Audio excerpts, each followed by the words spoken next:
Hello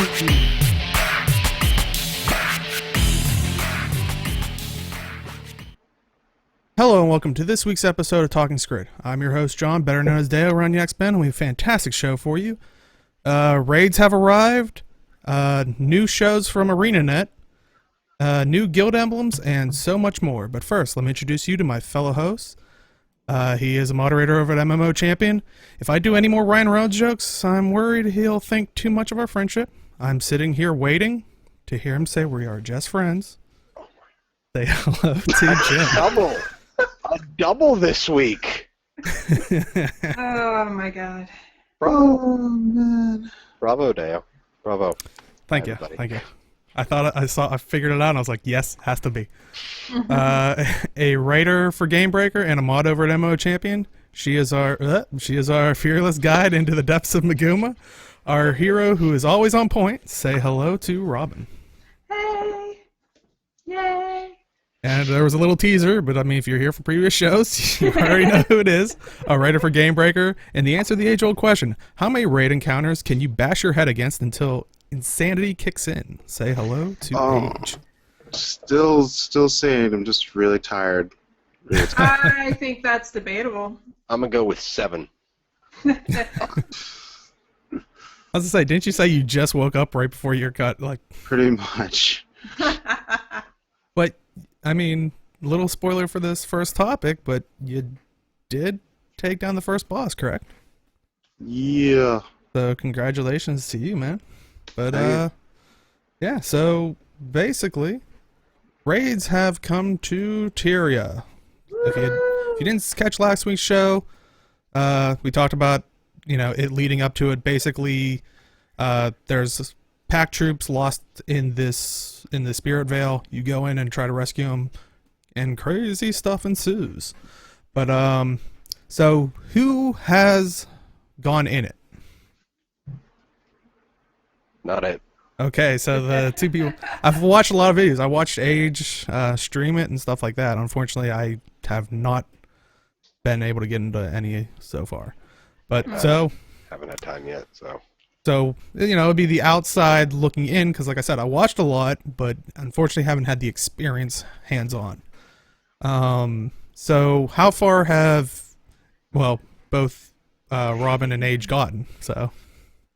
We got really close to downing the first boss, but we have not gotten him yet. Yeah. Well, we did like overtime for our regular session yesterday, and because we felt like we were close and we actually got it, and we were proceeding towards the second boss, which is not as easy as like going through a hallway and just walking to the next boss. You actually have to do stuff, and yeah. It's not like just clearing more trash mobs down a hallway. That's my understanding is all of the trash from one boss to the next boss are going to have aspects of whatever the boss that you're getting to's fight. So I think that's really interesting as they're teaching what you're going to need to do in the next boss before you get there. Which is cool. Conceptually speaking, I mean, that's what trash should be used for. I mean, Yes. just putting trash in the way because trash, I mean, that's not good raid design at all. Yeah, but a lot of people don't do that. It's always frustrated me. But I liked like I said, I've only done the first boss, but I really liked it so far. I like that there are different phases, and some of the phases you need to have different things. Like the first boss, he splits into 3 different things, and one can only be damaged by conditions. One needs direct damage, and I don't know what the other one is. I was all conditioned, so I was just focused on the condition guide. But it was really cool that they're really encouraging diverse builds because of that way, which is awesome. Yeah. So it's boon stripping, condition damage, and power, pretty much. Now, Yay. I was gonna say, so you guys taken down the you Age took down the first one, and Robin's group got incredibly close. And yeah, I've seen like a couple of Ages streams. I didn't see the one that when you actually downed him. I do apologize. That's okay. I wasn't streaming at that time. Oh, okay. Oh, so because I know MMO Inc.'s first. Did you just retweet his or something, or? He actually stopped streaming as well. Oh, okay. I thought when So you we did- put it out, we- you actually had a link to a YouTube video. Yeah, we both did offline recordings afterwards. Oh, okay. All right. So you Just- can see it though. All right. That's Yeah. So they're Okay. both up on our YouTubes. I don't have audio in mine, but Inks has audio in his of after we won. So, Nice. you know, if you want to give credit to Age, play, it sounds like MMO Inks' audio and Age's video, and that, you know, that way both get the hit. That's saying, look, there you go.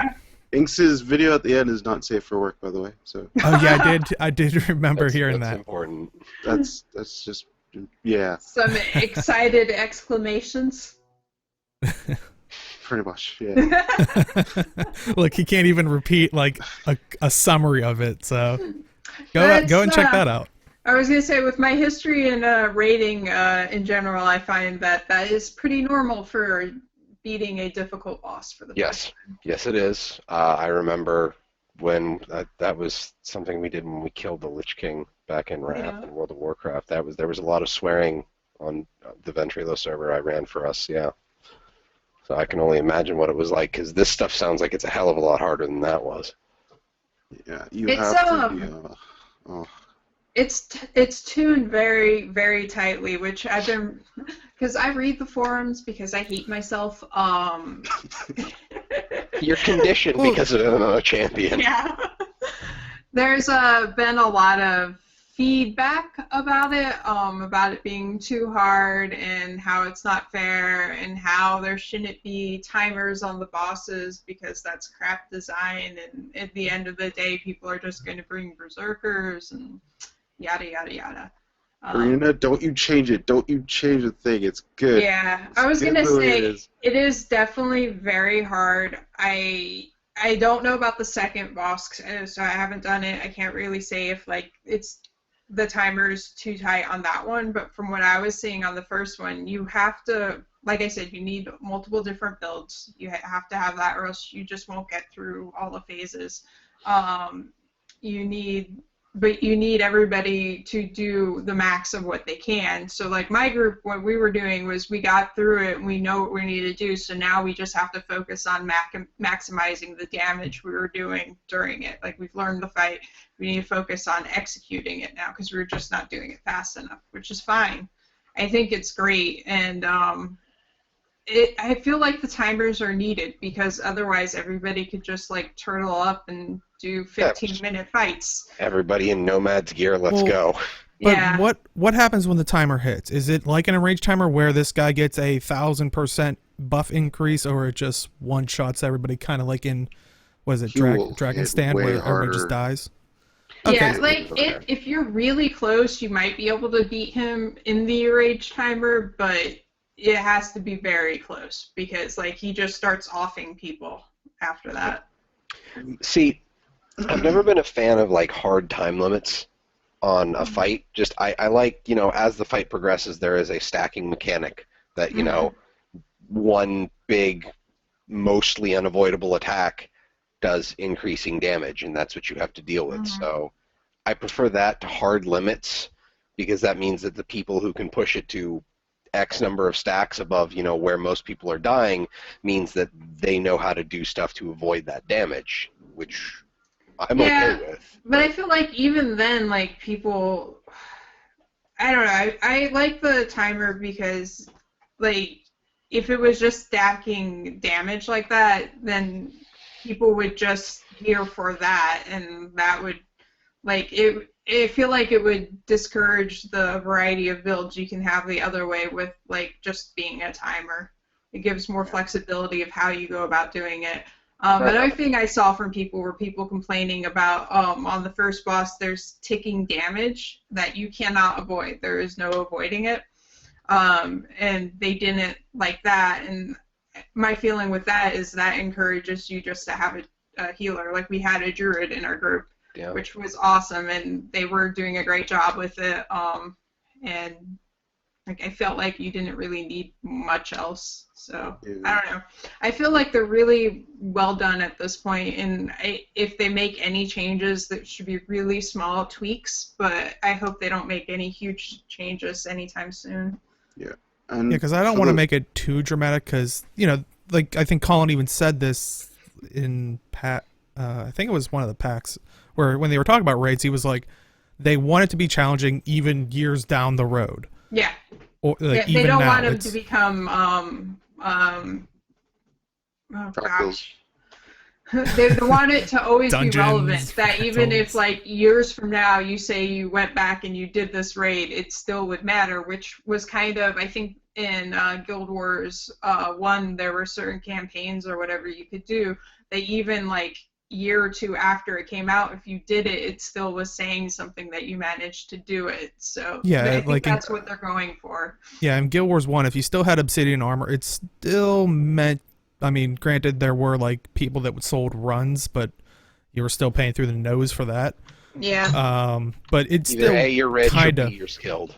Yeah, it still meant you kind of did something. And it seems like they took the step in the right direction where, I mean, at least right now, people aren't getting ran through and paying for it. Not to mention the achievement that's, hey, if you manage to do the entire wing without dying. Mm-hmm. Yeah, get the eternal another title. thing that I liked is while you're in there working on it, you periodically get some rewards. So there's a currency that you need to get in there that is used for, I think, the legendary armor and some other things. And you don't have to beat the boss to get any of that. So like as you're there when you're working on things and trying stuff, you are getting rewarded for your whole time there, which that's a fantastic thing to do, because part of the frustrating part raiding in a lot of other games is you're there and you're working for an hour or multiple hours, multiple days on a boss, and the whole time you're working on it, you're not getting anything, so that sucks. And what's nice is that the progression you make into a next phase rewards you with more of the currency, which is pretty nice. Yeah. As you get better, you get more. There, what, a cap of like 105 a week? Yeah, I got 105. Like I don't know if I maxed out or not. I have to double check. I know there is a cap. I don't remember what it is though. Yeah, I heard it was 100, but I got 105.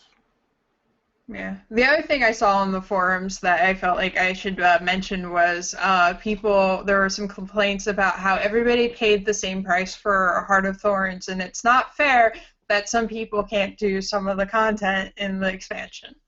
So that's floating out there. Well, that's always been floating out for any MMO that had a raid. What's keeping people from doing the raid if they bought Heart of Thorns? Being too hard or requiring too many people, because some people don't like to play with others and some people just can't. It is a massively multiplayer online game. I'm sorry you have to. And a lot of people's excuse deal with other people online. A lot of people's logic is, it's gonna have story that I don't get. Yeah. They did say on points of interest, and they said this prior. Points of interest. Guild chat. I was waiting for you to call it Guildcast. I know, it's so close. I think they had Leo Hoyer on there, who's the lead narrative designer, and they were talking about that. There will be some story. It's like a side story, but it will also recap it, like if you're doing season 3 or 4 or if it ever gets involved in the main story, it'll easily be recapped. So it's like with the Marvel Cinematic Universe stuff. Like you can kind of get an idea of what's going on in like if you just watch the Avengers, you can kind of get an idea of what's going on in like the individual superhero movies. You don't get the whole story, but it's like, okay, yeah, some things have happened. Like I didn't watch Agents of S.H.I.E.L.D. Avengers 2 started at the end, right after Agents of S.H.I.E.L.D. Season 1 ended. Yeah. I kind of got an idea of why the Avengers were where they were in the beginning of Avengers 2. Did I need to watch Agents of S.H.I.E.L.D.? No. Wait, are you saying my Iron Man 2 ticket stub will not get me into the Avengers movie? Damn. No, it's I mean, I can understand being frustrated that if somebody feels like they can't experience everything. Yeah. Yeah, I mean, I understand that frustration, but like, it's not like they're putting something in there that's really preventing you from doing it. You're making your choices, and because of your choices, you can't do it. Like, also, anybody can do it. This isn't like the Pact Commander. Like, you are treated as a singular hero in the personal story, in the primary storytelling device of Guild Wars 2. These are side missions where groups of heroes go to group pact members, exceptional pact members, but pact members go to help a group that was lost in this section of the jungle. So you're not going to be hearing dialogue of you as the pact commander. It's not that I'm assuming that you're not. So, and basically anything at this point in time with YouTube, you can just go online and watch someone's playthrough of it and get all of the story. I get that you don't get to experience it, but if you think it's too hard... And that's the thing, a lot of people go like, oh, well, I don't have a big enough guild or something. Like, we actually have someone that on Reddit was saying they actually pugged Veil Guardian, which they did say it took a lot of time, a lot of coordination, but it was a true pug of just picking up, people that were interested. Yeah, pugs have succeeded even in day one. Yeah.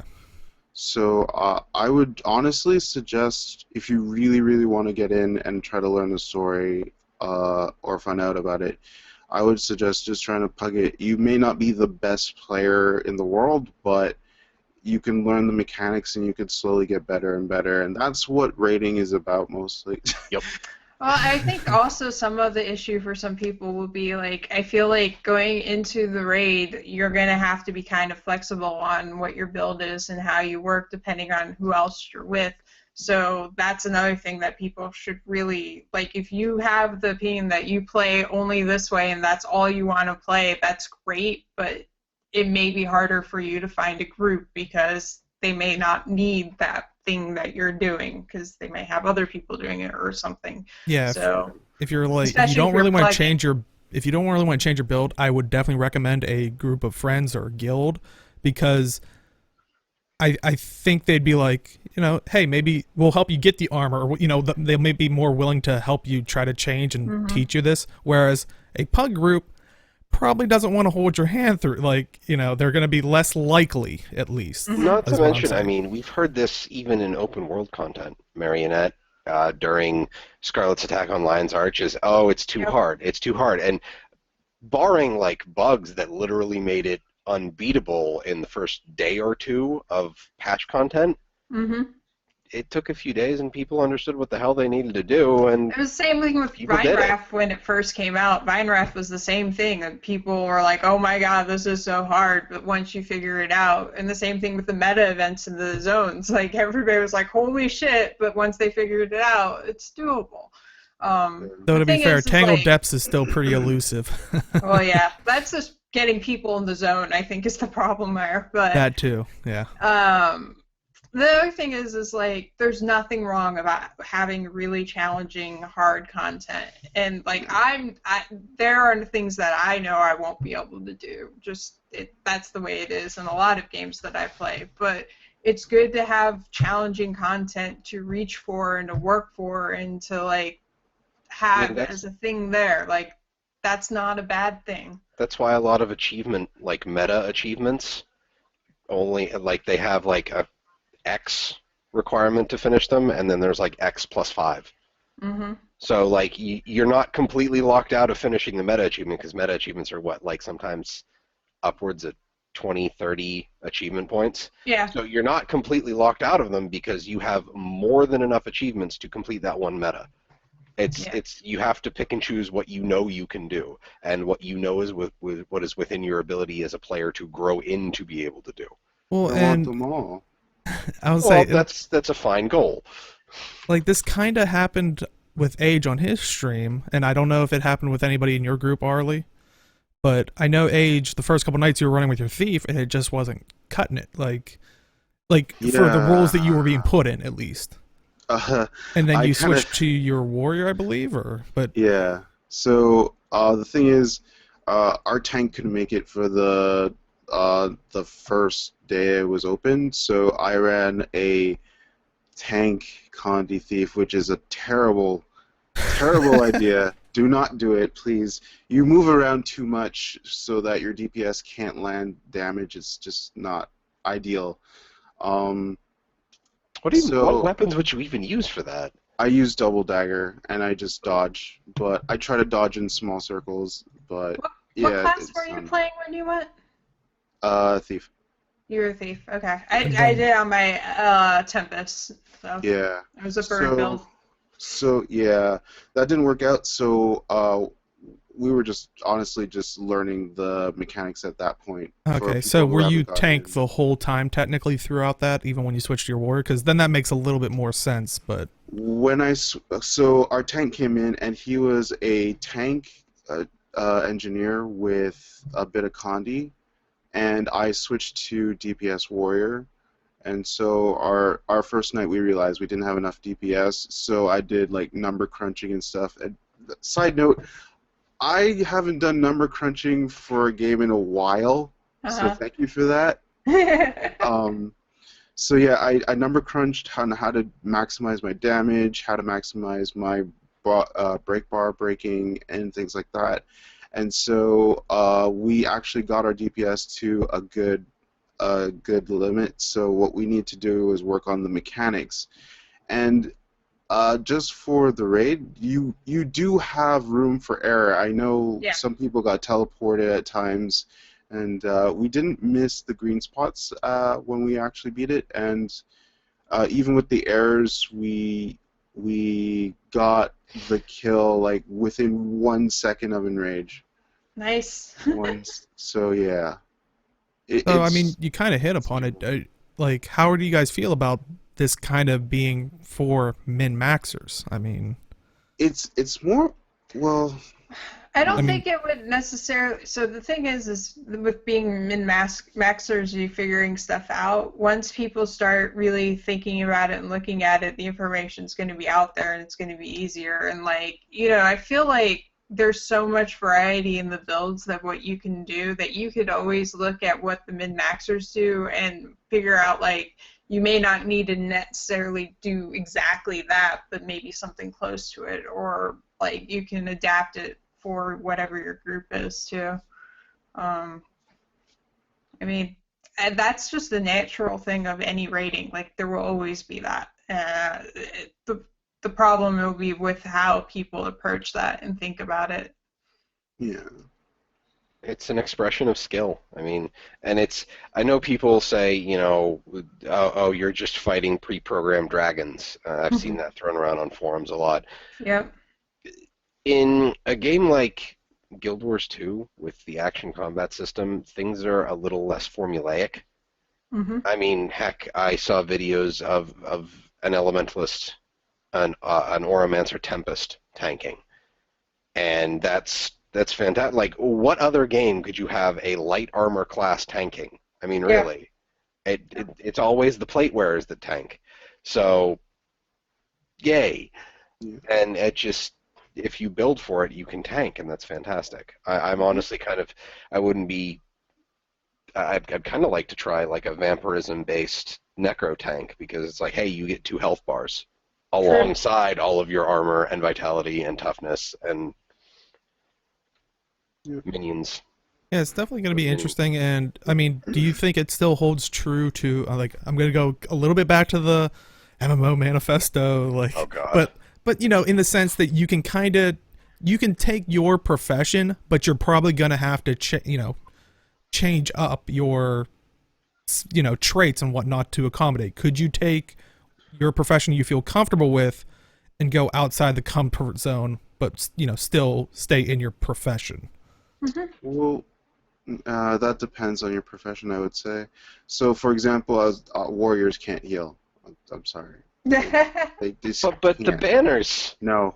But Even if the regen's really good, no. It's one thing, I think, it might be wrong, but my impression just so far is I feel like druids are by far the most effective healers right now. Like, maybe there are some that come close, but they just seem extremely in the realm effective of right now. The druid is too effective, or the other healers aren't effective enough?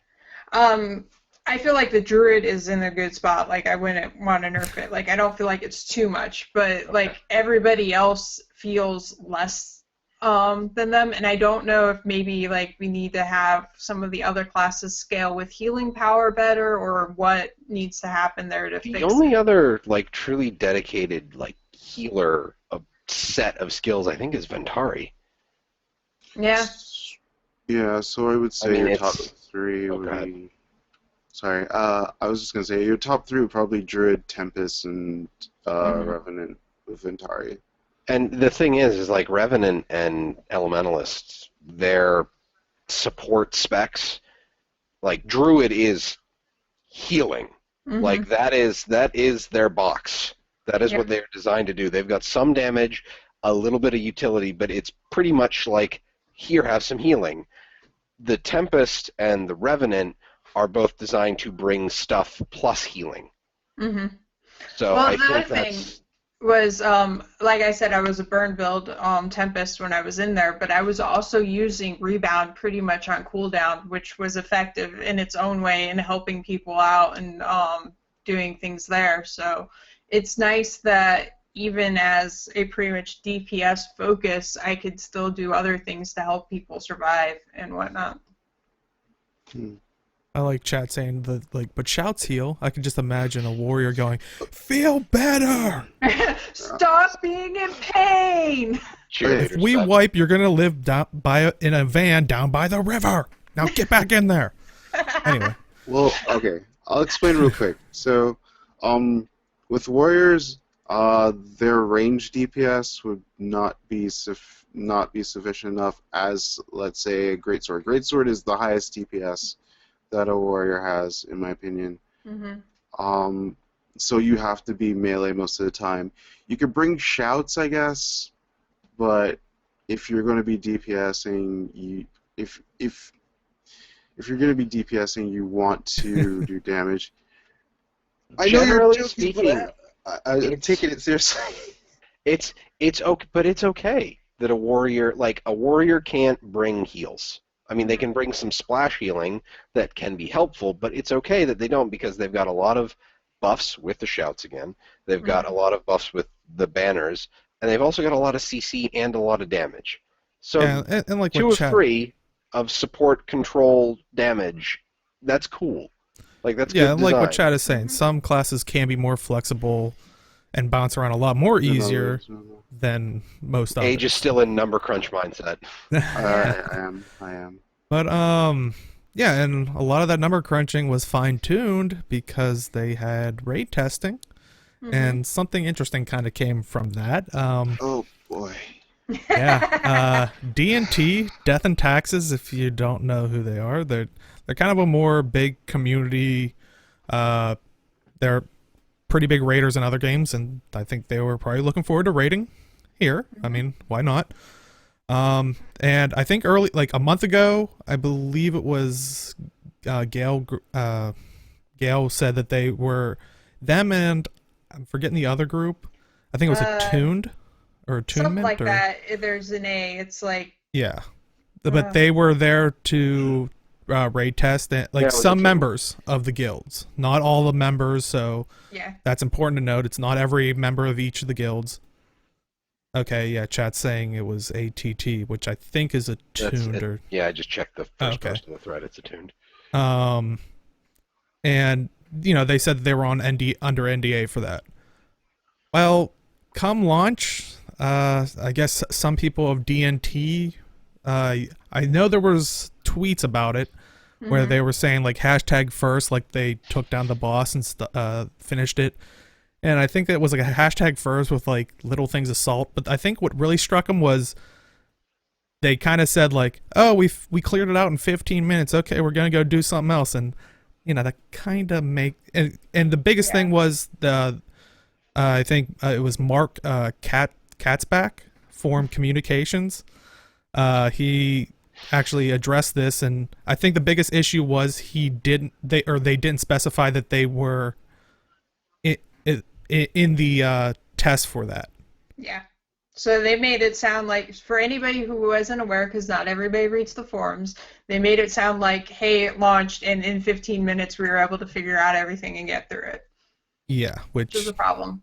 There is also the thing was somebody on the forums, another guild posted, hey, world first, killing the first boss or whatever, and they're like, yeah, well, we've done, I don't remember which boss, but it's one of the bosses far down there.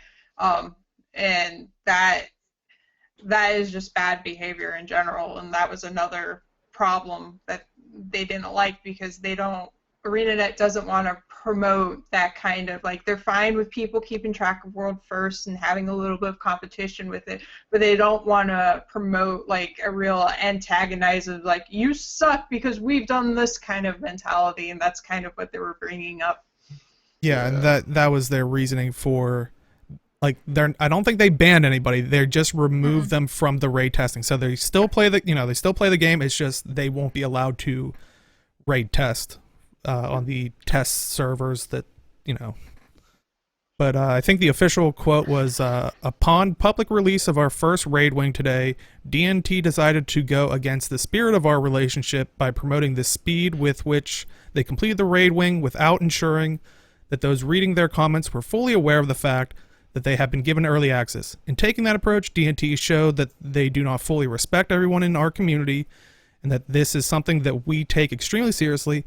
As a result, we have decided to remove DNT from our testing program. We want to thank them for their involvement.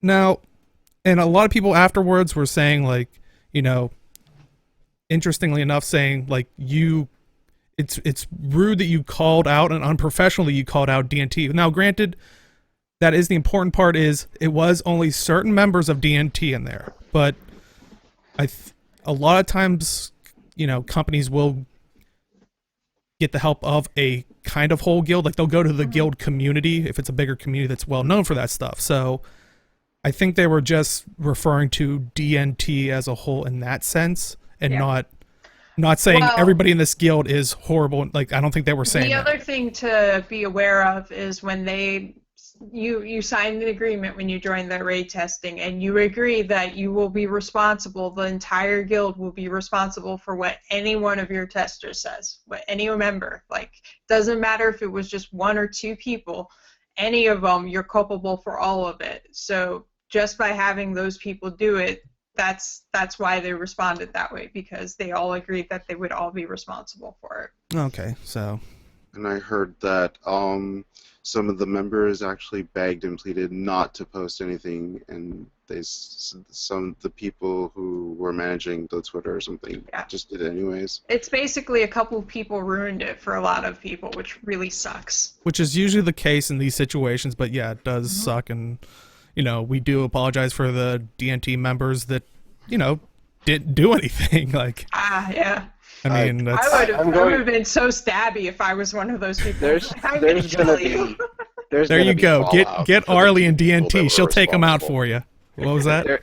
There's going to be fallout for the people who were responsible for this. I mean, at the very least, they're probably not going to be allowed to manage the Twitter account. They're probably not going to be allowed to go into the raids anymore with, like, the main team. They'll have to just go do it by themselves and figure that shit out by themselves. Yeah.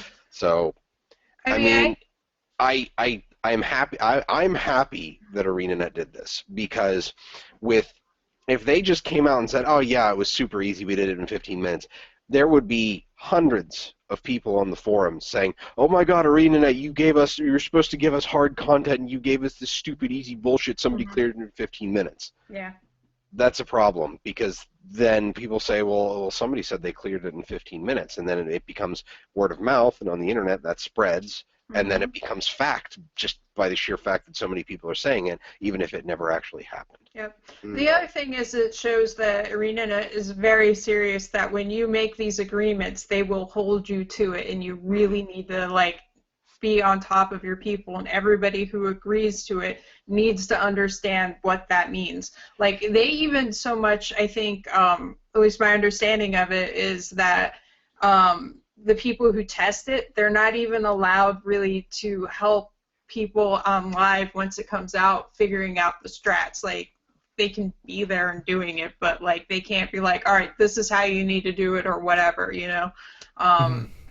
because like they really want people to have the experience of figuring this stuff out. Like, I mean, when we get down the road and those things are known, but it's fine. But like, you know, with some of the other MMOs, I forgot MMOs for a second.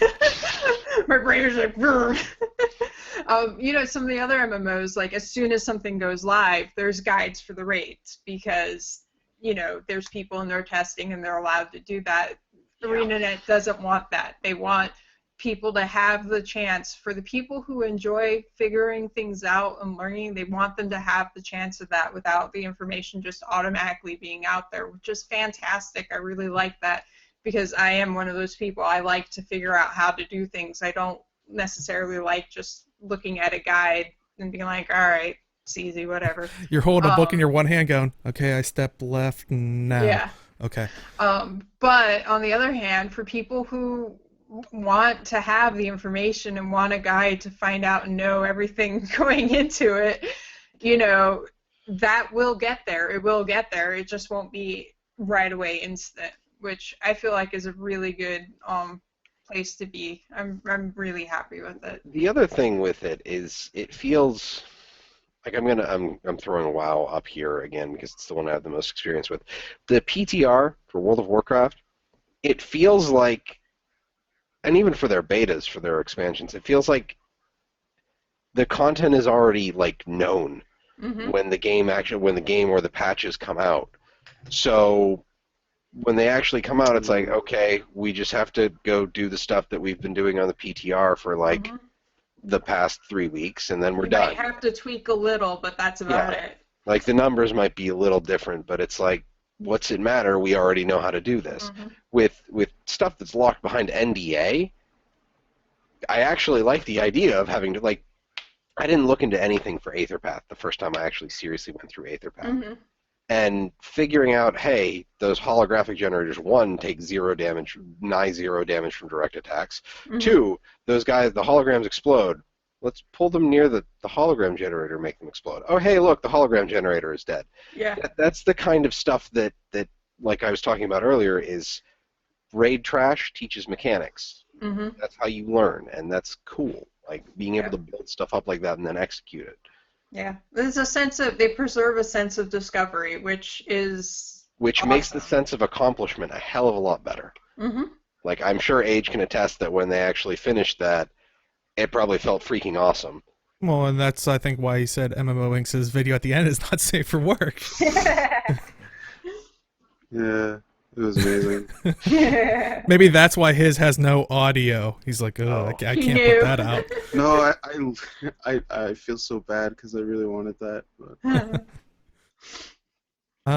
Yeah, but like I said, they kind of hit upon like the raids in Guild Chat, but they also, after Guild Chat, had a new show, and then I think the other day they actually announced that they're going to have another new show. So there's supposedly 2 new shows coming. All the shows. Yeah.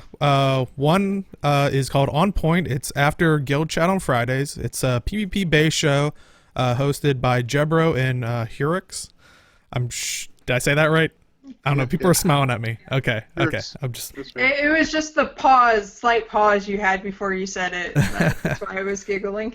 I would say I tried. I watched some of it. It's just like I said. I'm not a PvP person. Like I tried to watch the actual PvP matches. I'm just not like watching a sports thing. Like so, it very hard for me to get in. It felt to me almost like a Sports Center like news recap of big things that happen in PvP, along with just maybe their thoughts and their ideas on it. But that's someone that doesn't watch sports, doesn't watch things. So I mean, did anybody else catch it or their thoughts on it? Or Yeah, it was. So for people who watch League of Legends competitive scene, there's a show called Primetime League that does pretty much what they're going to do with On Point in Guild Wars 2. It's basically going to talk about the teams, talk about, probably who's performing, who's not, what people are playing, builds, and like matchups, things like that. And that they're probably going to cover the matchups that are going to be the first PvP leagues on Monday and talk about future matchups. So I think it's a good concept. It's definitely going to be good for people who just want to keep up with the information that's going out in PvP leagues, and yeah, I like it. Good idea. Yeah, especially Fantastic. if it ramps up with that whole idea of it, the PvP being an esport. Like that'll be great to go with. Well, from following League, I know that investing heavily into esports and building up, information around it. Because I remember, trying to figure out information about like competitive StarCraft stuff when I first got into RTS play, and it was kind of hard because there was no real centralized anything for it at the time. With like the company that makes the game backing it, it makes it easier to have a source for you to find information on it. So this is a really great way to really, kick up their esports presence.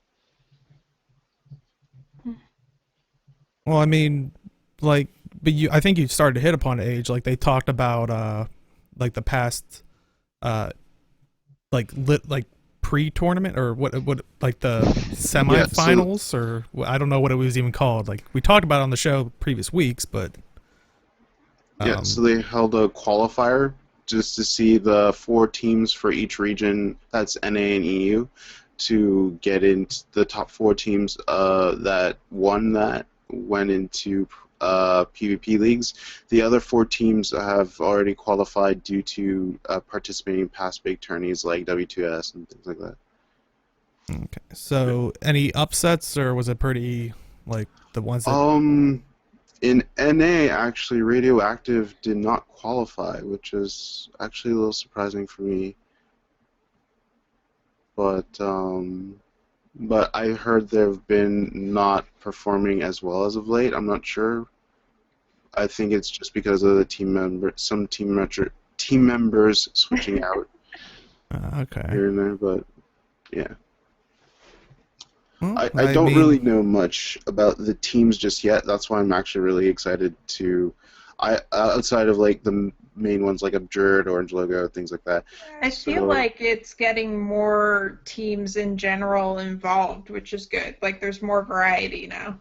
And Yeah. I hope On Point will allow that more because I think a lot of people know like Abjurd and Orange Logo because they went to like the PAX tournaments. Well, and they kind of did those interviews with them. Hopefully, On Point will allow that more so other teams can kind of you'll know the people in the teams more so.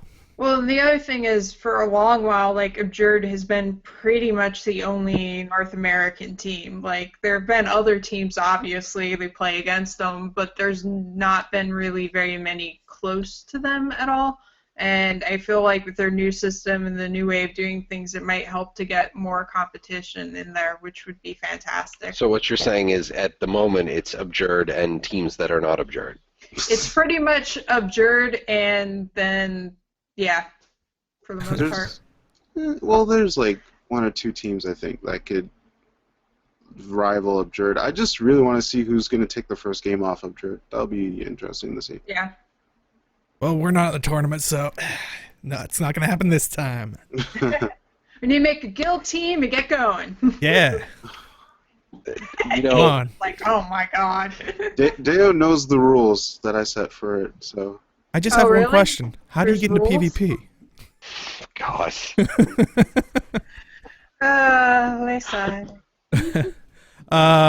But one of the other shows that they haven't aired an episode yet, but it's going to happen this Tuesday, November 24th, noon Pacific. It's the Community Showcase Live. It's going to be hosted by Gail Gray and Elizabeth Stewart. They said it's basically going to show off artwork, fan projects, videos, and crafts from the Guild Wars 2 community. They kind of did, like, it seems like they kind of did a little of this, like, when it was still points of interest, but it seems like, and I'm glad they're actually taking into separate shows, and we'll be able to, dive deeper in each of these things, because, I mean, when it was points of interest and on there, it was like, a couple minute segment. So at least this way, I think they said it's going to run a half hour, at least the plan.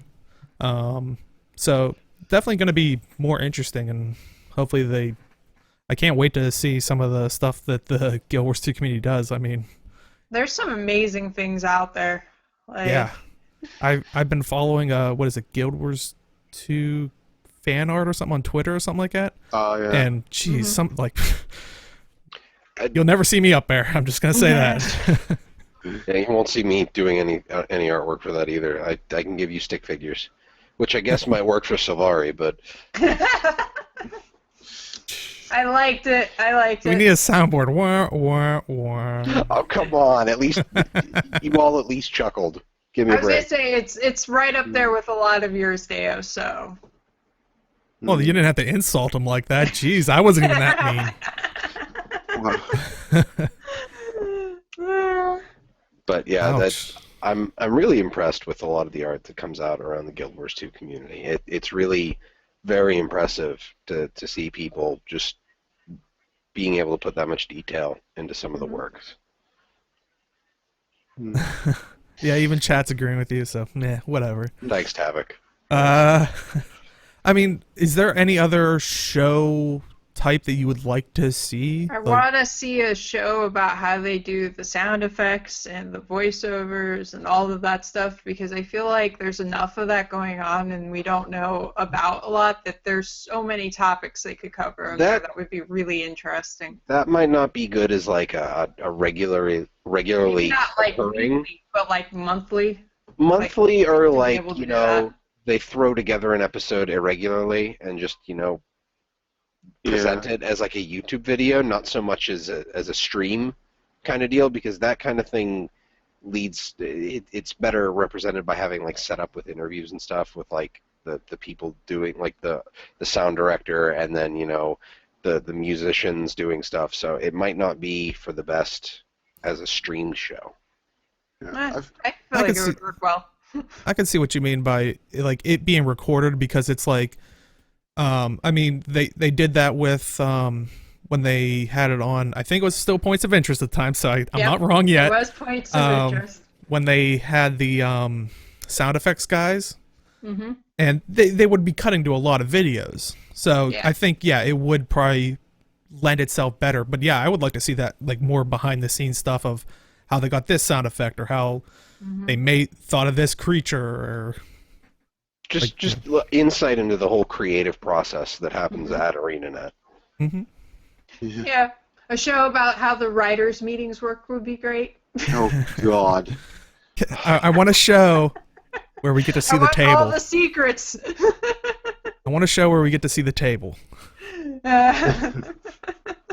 So and they how all it's sit down, buckling okay, because who are we nothing killing can today? come off of it. Yeah. And then you find out George R.R. Martin is a special consultant for them. Oh, Everyone's like, man. no. That would be a great scene. Just George R.R. Martin sitting there, and there's folders of every character's name. He's like, He just starts hovering over each of them. It's like, Oh man. oh yeah, they need to have a. Yes. Like chat's saying. We really want to know why Peter Freeze decided to kill Drubert. We know why. He thought it would be really funny. Like, originally, he wasn't even a character you could interact with. But then he was like, I wonder, like, how people react if you could, like, give him money and then they see what happens to him. Like, that was totally him being like, oh, this will be fun. Let's mess with people. Yeah. And I'm like, ah! Hey, at least we know Drubert made a friend, Yeah, right? yeah. Money? No, Mad King Thorn. Oh.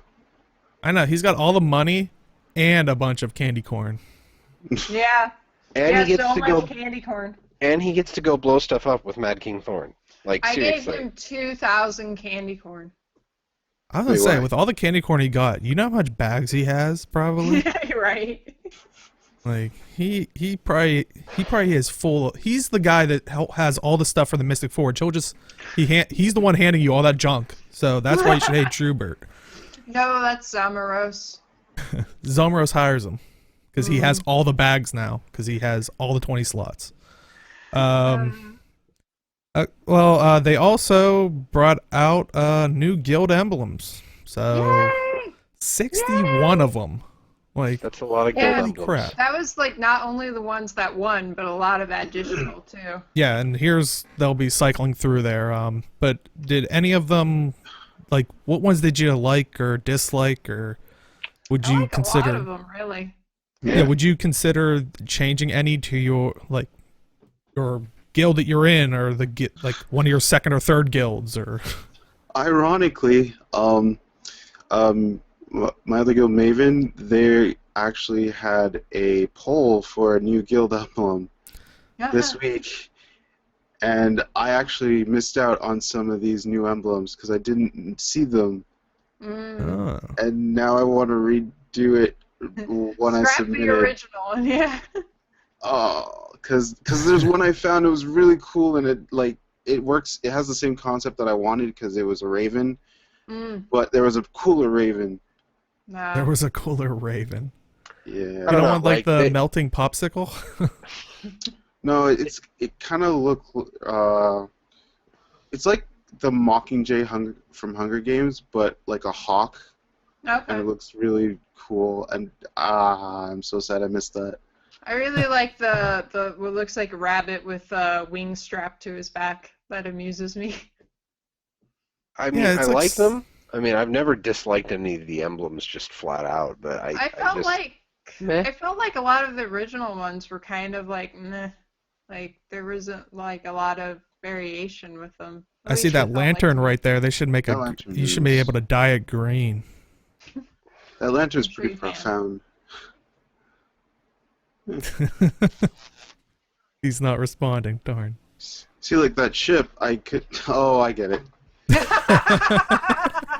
Wow. I was really focused. And then I'm like, he's wait a he's minute. tired. Give him a break. See, I told you, 7, the number of insanity for rating. He's already gone. I was really focused on the emblem. I mean, like, damn it, I like now I that lost wolf. it. The wolf looks good. It's kind of hard to tell a lot of the emblems because you don't. I mean, I haven't seen many people use the guild armor that has your emblem on it. I don't think I've ever seen anybody use the guild emblem weapons. I would use them if we had the right thing. Oh, here we go again. No, the guild emblem weapons, the ones mean the that old have been ones. in the game from the beginning, Yeah. like that have the giant plate slapped on them with your logo, with your emblem. I'd like the only time you see is when you open the guild pane, or when you drop down a banner, and now you see it on your flags in the guild hall, which means that it actually is more Or visible. when But you take things in World versus World. yeah, well, that goes to show how often I have played World versus World stuff. Or Which claim apparently, according to Age, no one really does anything in the new Borderlands anymore. So, I mean, I was in, well, not to totally change our subject, but I was in the Eternal Battlegrounds, and we were having a lot of fun with that. I got my first castle. That was fun. Yeah. only another 200. Yeah. Oh, That's always the depressing thing. Like, yeah, I'm the king of the castle. After 199 more. it's okay. I'm at 7, and I've been playing for pretty often. But yeah, I think that's the only problem I really have with the emblems is that it's just even if they're used more now, they're still very small. Yeah. So The one thing I will say about the new ones is the old ones, there were definitely ones that I was really did not like or dislike. There were a lot that I really disliked. There we go.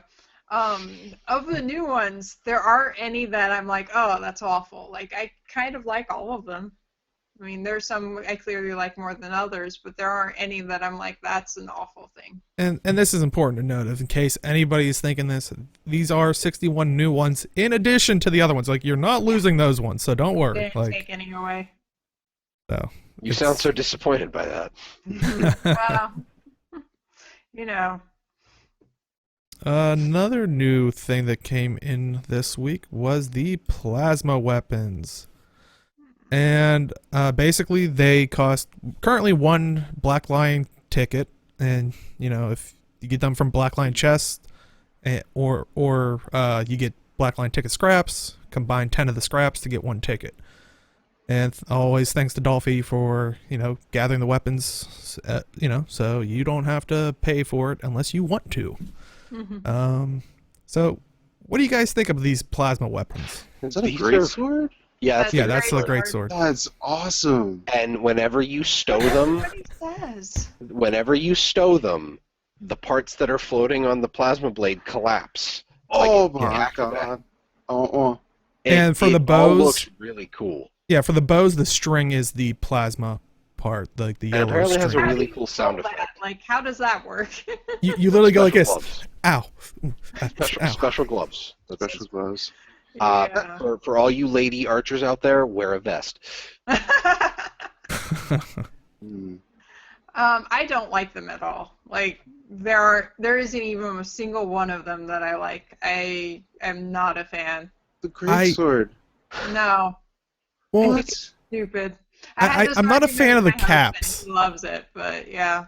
I like the shield because of, like, I could think of it on a scrapper because it has that collapsing feature and then it extends. But I'm not a fan of the caps at the top of the thing. Now, I understand why, because it's supposed to be a plasma cutter type thing. But all of them, like, pretty much all of them that are supposed to be a blade of some sort just look like a futuristic, like, cheese slicer. Hey, A lightsaber. it also yeah. toasts your bread while you cut it. This is important. Like, yeah, like, they look cool, but it's just like, I'll probably get the shield because I like it. I'm probably get the sword to hold on to it in case I ever want to make a Jedi, or just sell it later on because someone else wants to make a Jedi. I think I was just thinking about it. And I think part of my problem is they're all like very yellow, and I hate yellow. So I think that's going in with the general design. Those two things together make me go, I don't. They like also look very, like, I guess grungy. Like it looks like a mix Steampunk. of. It looks like Char Asura technology mixed. Like there is Char, like it looks like Char stuff because it's like the darker, more corroded metal. But then the Asura have the plasma tech, so it's got this weird kind of in between look, and I don't know if I like that either. Like I think I'd like the caps on the blades more if it wasn't that awkward spiky stuff. Yeah. So. Yeah. I like a few of them, not all of them, but I do like the concept of the animation on it. Concepts are cool. Yeah. I just like the Warhorn because they're probably like, we need some reason for it to have the plasma thing on it. Let's just stick in the middle somewhere. Like, now it would be great if you blew the horn and it was almost like, like, brrr, like it just like extended it that way. Actually, that seems very wrong. Don't do that. Now that I think of it, that is pretty. Okay. So would any of you be picking any of these up, like the Warhorn or anything like that? Oh my god. Make like Traherne and moving on. Great sword and shield, I guess, if anything. Yeah, see, now everybody's coming out of the woodwork because, Warhorns, aren't they great? Boy. Wow. Yeah, so would anybody be picking up any of these weapons? I see some people in chat are saying, yeah, they're not a fan of the caps, but yeah, the whole idea of a lightsaber, I'm probably in the same boat for that one, for at least the sword. Like Star Wars. I have never been impressed by a torch in any Black Lion weapon set. Ever. Torches are kind of hard to do well. Yeah. Like, there's only so much you can do with that. It strikes like it always seems that they basically have just a really short handle and then something dumb and small, and then the fire actually ends up obscuring the torch head and all the work that they put into the torch head model. So it's like it's kind of like focus, like any focus skins in the same way, because it's just like it's a thing that you welded a handle to. So. Well, to quickly move away from all that with Warhorns and one of the things in the gem store this week was the mini angry chest, which I definitely want to hear what people's thoughts of this are, because mini angry My chest. thought is they put a mimic in the game. Woohoo! Yeah, it's 400 gems, and if you could look at it on the left is Yeah. the chest, and on the right, interestingly, is what you can get from the chest. Basically, when you buy this item, you can actually do a series of like little quests that will allow you to get this what is it, mini red spark. So, I mean, how do you guys feel about? It's a collection achievement, and I think it's fantastic. Yep. 2 minis for the price of 1. Yeah. I like it. I like it. And But- I would. Oh, God. Oh, no, I was gonna say it's this is me extrapolating it heavily, but I'm just trying to play like imagine what the internet could say is Oh, God. basically offering unique quests for in the gem store for in-game stuff. I mean, because you can't do this unless you I've buy that thing. These And are granted- nice to have. These Yeah, what? There's no achievement points. The only thing you get out of it is the spark itself. you're basically paying for 2 minis. Mm-hmm. Yeah. And you're paying for 1 mini and for the quest to get another mini. I mean, granted, you- I like the little bit of flavor text because I think it's like, oh, it's pretty cool that, I might get it just to get the spark as well because it almost looks like you're walking around with an ecto by your side. That chest is really detailed if you like zoom in on one. It's really good. Like the fact that its tongue is a carpet is actually really Yeah. cool. Mm-hmm. Also, no- I kind of can't wait for I really hope they do the Polymock arenas because I want to kill these chests because I hate mimics in every single game I have ever played. Yeah. Yeah. And it I- seems I like have never- chat's okay with I the hate idea them, too. but It's they just make me so happy every time I see one. I'm like, yay! I don't know why. Probably Yeah. because I hate myself, like we talked about earlier. Yeah, there's nothing, there's no monetary gain to it.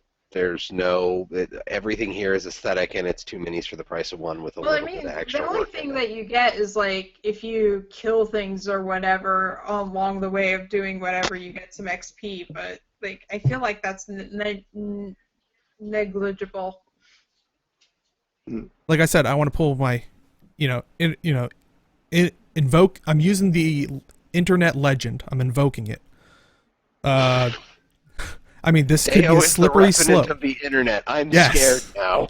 I don't think you want to invoke that. Yeah. I don't think you Ah! want anything with that. All no. the voices. No, but do you think this could be a slippery slope of there might be unique content that, I mean, granted, like I said, I like the idea like of this like little bit of flavor text to Little get a mini. tiny silly side quests, stuff like this that grant you just the same kind of reward as what you purchased, cosmetic stuff. As Yeah. long as it stays just that, Fantastic. it's It's fine. fine. It's perfect. Yeah, Which, yes, pretty I much do that. have to give it credit that chat's telling me don't invoke Reddit or anything like that. Oh, jeez. I feel it coming on. I'm trying to He needs a push it minute. away.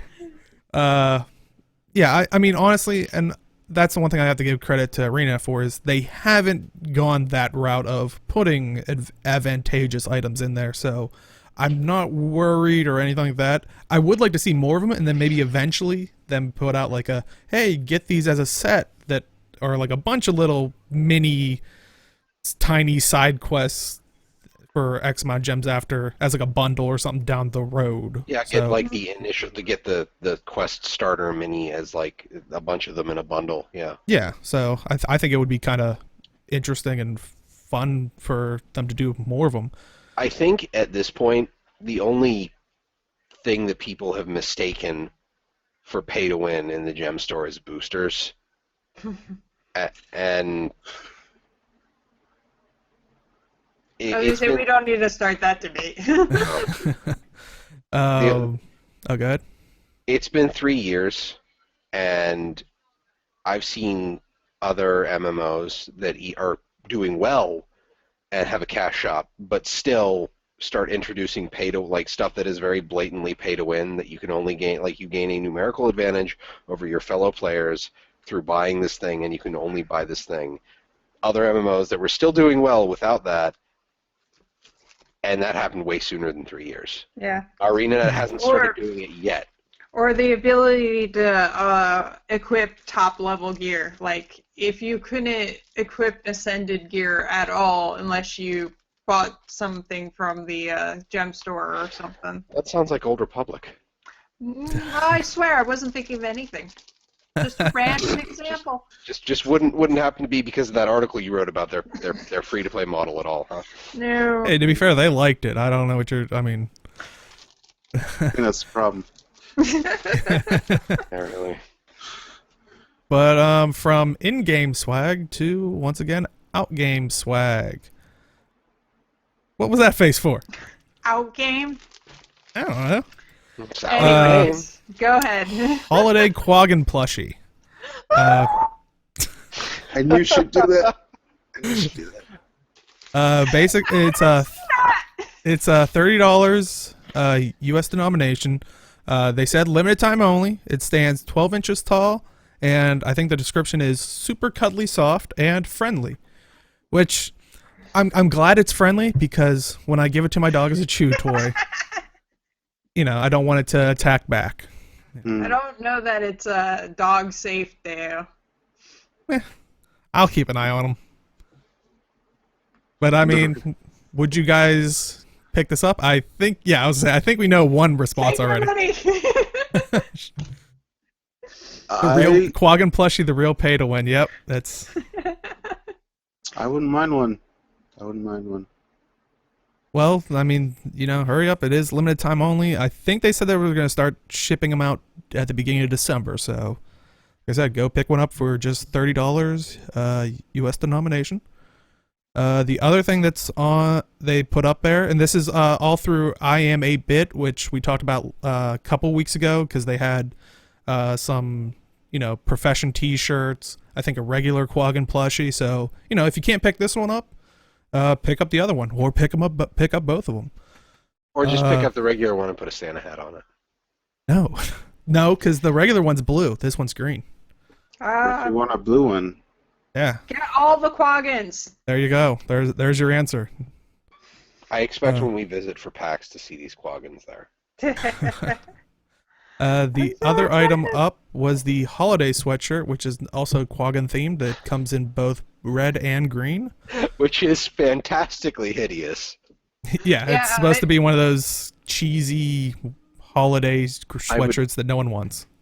If I was the kind of person that went to ugly holiday sweater parties, I would buy this for an ugly holiday sweater party. Well, I was gonna say I have a friend. He doesn't actually play Guild Wars 2, but every year he has a thing about wearing ugly holiday Christmas sweaters. So I'm totally getting him one. It's fantastic. I want to get one for Dale. Should do that. Not gonna happen. Well, I mean, you can pick one up for $34 U.S. denomination. Like I said, once again, they say limited time only. Comes in red and green, 50% cotton and 50% polyester for anyone that wants to know about that stuff. Once again, this is IAM8bit.com. So definitely check that out. If you go there, I think you can pick Guild Wars 2 only and see all their Guild Wars 2 stuff, or they have all multiple different gaming things. So feel free to head there and pick these things up, and maybe pick up the extra Quaggan that's there as well, if you're anything like Robin. So, I mean, well, Age, you said you'd pick one up for me, because this does make a great stocking stuffer, right? Would you pick one up for yourself, or...? No, I wouldn't, but I don't wear sweaters, so... Yeah, I don't really either. I don't really wear those types of sweaters, sadly. Mm-mm. But maybe I would, get one and just put it up on the side, not to wear. It'd be a decoration. A Christmas decoration. A Christmas decoration. He's buying clothes not to wear. Wouldn't be the first time for anybody in the world. So very true.